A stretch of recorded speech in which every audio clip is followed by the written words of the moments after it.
Hello everyone. In this video, we will talk about how to order the audits. Which comes first, which comes next. Let me be honest with you. Not everything that looks risky should be audited first. And not everything with a high risk score is your top priority. This is where choosing which audit can be done first becomes very important. Because risk scoring alone does not make decisions. People do. And if your choices are wrong, you can perform perfect audits on the wrong areas. So let's break this down in a very practical way. When we talk about which audit will come first, most organizations start with risk scoring. And that's actually a good thing because it gives structure, it gives consistency, it creates a common language. Typically, you evaluate each area based on a few key factors. For example, financial impact. If something goes wrong, how big is the potential loss? Operational impact. Will this block business operations? Compliance risk. Are there regulatory or legal consequences? And of course, fraud risk. Is there a possibility of manipulation or abuse? Sometimes you also include additional factors like volume of transactions, because high volume means higher risk. Complexity. The more complex the process, the higher the chance of error. Recent changes, new systems, new teams, new structures, and system dependency. If a process is heavily dependent on IT, a failure can have a wide impact. Now, each of these factors gets a score, and then you calculate a total risk score. Sounds very clean, right? Structured, objective, and defensible. But here is the reality. Risk scoring is only the starting point, because numbers don't tell the full story. Let me give you a simple example. Imagine two audit areas. Both have the same high risk score. On paper, they look identical. But when you look deeper, one of them was audited last year. Strong controls were implemented. Findings were closed. Management is actively monitoring it. The other one has not been audited for 5 years. No visibility, no recent review, no assurance. Now, let me ask you, which one would you choose? Exactly. This is why we need to go beyond scoring. So what do we consider next? Let's go step by step. First, audit history. When was the last audit? What were the findings? Were those findings actually fixed or just documented? Because there is a big difference between reported and resolved. In many organizations, issues are closed on paper but continue in reality. So audit history is not just about timing, it's about confidence. Second, management concern. Sometimes management is already worried about a specific area. Maybe they don't say it openly, but you can feel it. Questions become more frequent. Data requests increase. Conversation becomes cautious.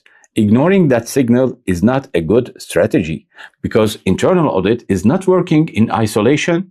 If management is concerned, there is usually a reason, and sometimes that reason is not yet visible in your risk scoring model. Third, change.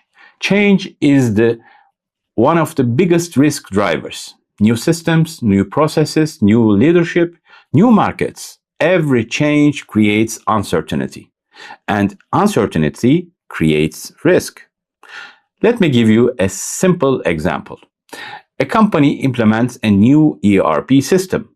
Everything looks fine on the surface, but behind the scenes, roles are not clearly defined.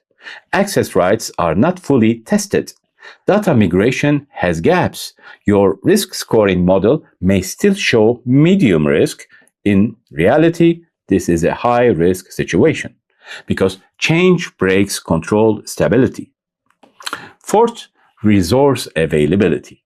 Let's be realistic. You cannot audit everything at the same time. Some audits require specialized skills, IT audits, data analytics, cybersecurity, and some audits require more time, multi-location audits, complex operational processes. So choosing at this point becomes important for your team, not just what is important, but what is feasible. Because a poorly executed audit on a high-risk area creates false assurance, and that is dangerous. Now, here is the key mindset. Choosing which audit comes first is a balance between risk score, judgment, timing, and impact, not just numbers. Now, let me share a very common mistake. Many organizations blindly follow the highest scores. Top 10 risks, top 10 audits. It sounds logical, but it can be misleading because sometimes the highest risk areas are already well controlled. Strong processes, experienced teams, continuous monitoring. And sometimes medium risk areas are completely ignored. No ownership, weak controls, no monitoring. So where is the real risk? What do you think? Not always where the score is highest. So a smarter approach is this. Look at the risk, but also look at the control maturity. Ask yourself one simple question. Is this area risky and poorly controlled? That's where the real value is. Because internal audit is not just about identifying the risk. It's about identifying uncontrolled risk. Let me give you another practical example. Two processes, procurement and travel expenses. Procurement has a high risk score, but strong approvals, system controls, segregation of duties, regular monitoring. Travel expenses, medium risk score, but manual approvals, policy exceptions, limited review. Now again, which one would you choose? Exactly, because control weakness changes the equation. Another mistake, trying to be too precise, giving scores like 8.3 versus 8.7, as if this changes your decision. It doesn't. Risk scoring is not mathematics, it's structured judgment. And the goal is not perfection. The goal is better decisions. So if I simplify this, how do you choose audits? Here is a practical approach. First, use risk scoring to create a baseline. Second, challenge the results. Don't accept them blindly. Third, look at audit history. Fourth, consider management input. Fifth, evaluate changes. Sixth, think about your resources. And finally, apply professional judgment. Because at the end of the day, internal audit is not about scoring risks. It's about focusing attention where it matters most. Let me leave you with one final thought. A good audit plan does not try to cover everything. It makes choices, and those choices define your impact. So next time you look at your audit plan, don't ask, did we cover all high risks? Ask, did we focus on the right ones? In the next video, we will go deeper into business objectives, step by step again. Follow for more, and thank you for watching.